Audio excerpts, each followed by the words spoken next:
the Motivational Drive-By. I am Motivational Coco. And it's been a long time since I've done one of these. Apparently I forgot that the red light on the camera means it's on as opposed to the green light. So I just did a 5-minute bit that didn't exist. I know, silly me. You can tell I haven't done this for a while.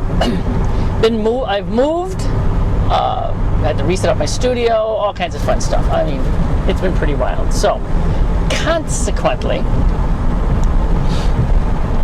I thought I'd do something fun, and the one I want to talk about is pretending to be normal. All right, starting right off, everybody says there's no such thing as normal. Yes, there is. Back in the 50s and the 60s, there were programs like Donna Reed and Leave It to Beaver, and they portrayed normality in this country. The American dream kind of thing, all that kind of fun stuff. And what happened was most people would achieve 70, 75, 80% of that image. Cool. Later on, the 70s, maybe 80s, it was the Huxtables. Even though they were, a black professional family, it still set up a normality concept. Today, if people question me all the time. I said, if I got 100 people together and had everybody write down what their concept of normal is, they would agree on 70, 75, 80% of that concept. And granted, maybe people don't achieve 70% anymore. They maybe achieve 50% of that. But the premise is the concept of normal, and people use the word all the time, is to fit in. As you walk around in your day-to-day existence, you see people who are not normal. Those people are, you see them. They strive to be abnormal. They have, they're the ones who have blue hair. They're the ones who have tattoos. They're the ones who have piercings. Although that's starting to become normal. So it's a situation where what do you do as far as that goes when normality shifts? And normality shifts every single day. It tends to sway and vary. But the premise that I am speaking of at this point is the fact that people, it's easier, it's safer, it's less controversial, it's whatever you want to think of, to be normal than to be the person with the piercings, then to be the person with the tattoos, then to be the person with blue hair. Unless the group you're in is tattooed, pierced, and has blue hair, then that would be your normal. You see how it's a slippery slide. And and people do things to fit in to whatever group they want to be in. All right? Herein lies the danger. When you try to fit into a group, you are sacrificing your own being. Wow, that's really bouncing. Sorry, the camera might be bouncing a bit, and it's kind of interesting because it really is. The new camera is a little bit bigger and a little bit heavier, so I may have to fix my mount. But that whole concept of wanting to fit in, I have been lucky that I have been surrounded by musicians and artists and performers and lunatics of all type. And none of them want to fit in because they're all striving to be completely different. And I have always worked fairly hard to be supernaturally different. And it's not easy. I mean, it really isn't, because as the concept of normal, okay, you're going to move over? Okay, changes, stranger and stranger becomes more and more normal, which is kind of funny.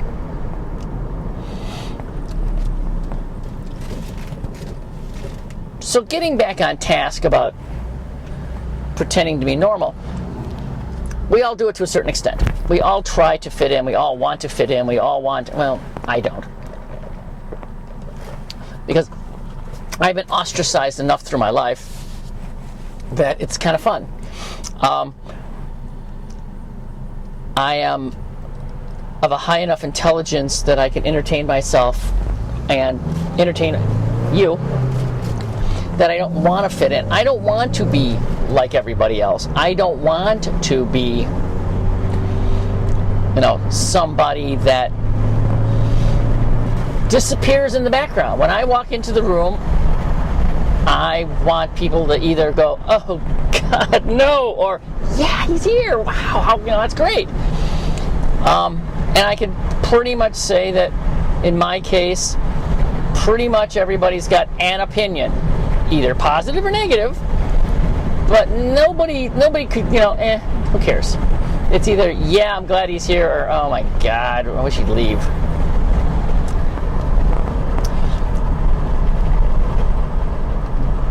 And I profess that for, other people, or at least bend the range of what you're used to.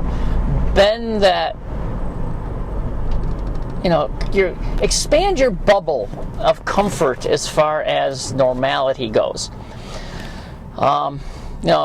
Start thinking about all the compromises, and I hate that concept, but people do it every day. Compromise themselves, not being who they are, not doing what they want, not expressing themselves honestly, because the people around them will ostracize them, maybe badmouth them, hate them.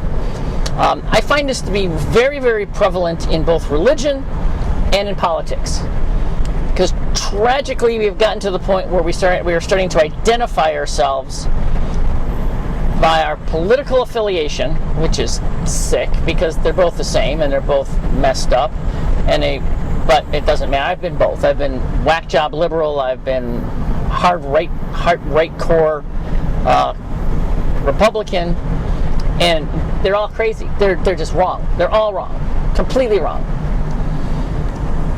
And as far as religion goes, I have run the gamut. I've studied theology for many, many, many decades, and everything is wrong. I mean, it amuses me how religious people don't believe in their own God's ability. They believe their God is so inept, their God is so incapable, their God is so pathetic that they have to do their God's work. They have to ostracize people. They have to kill people. They have to protest and riot because their God is so inept. They have to take control. They have, the whole gay marriage thing is a perfect example where, obviously some people believe their God is so pathetic that they have to take an angry stand against something that, it's like no big deal. But, their God's not going to do anything about it, so obviously they have to. I'm going to get in so much trouble for that. But I mean, you think about it. Once again, and I'm going to bet that there's only a very small handful of people who, actually believe this, but because of the surroundings, their political surroundings, I mean, both sides have a few valid points, but they don't want to sit down and play nice, both in religion and in politics. It's just stupid. It's like, it's our way or no way. Well, yeah, that's not ever going to work. So ponder this. Ponder all the possible ways that you are limiting yourself because you are trying to fit in, are trying to be comfortable with your surroundings. Heaven forbid you should rock the boat. Heaven forbid you should think for yourself, and say what you believe, because somebody may call you on it, and then you're going to have to explain yourself. Okay, then read a book, read some articles. If you believe something, then believe it. And then when somebody says no, you say, no, look, listen to this. You guys are nuts. This is how it is. You get this whole thing wrong. Try it. Try being your own person. Try not being a sheeple. I think you'll like it. I think you'll like being you. Once you figure out who you are, you'll love yourself. More later. Motivational Coco, out.